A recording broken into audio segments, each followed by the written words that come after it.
ట్రైన్ల లుక్లో అయితే భారీ మార్పు వచ్చింది. గతంలో ఉన్నటువంటి వాటిట్లో లేని సదుపాయాలు కొన్ని యాడ్ అయినాయి. అదే సందర్భంలో రిలాక్స్డ్గా ప్రయాణించేటటువంటి సందర్భం వచ్చింది వందే భారత్ లాంటి వాటి ద్వారా.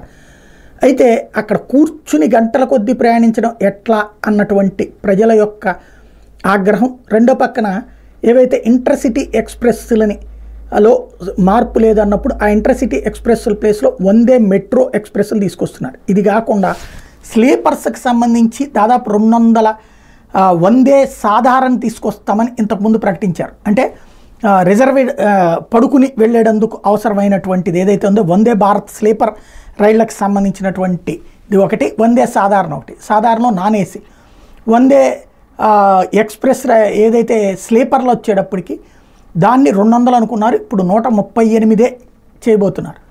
అయితే దాని ద్వారా బోగీల సంఖ్య పెంచబోతున్నారు. ఇప్పటిదాకా 16 అనుకున్న దాన్ని ఇప్పుడు 24 బోగీలు పెట్టేందుకు సిద్ధపడతారు. 16 నుంచి 18 అన్నారు.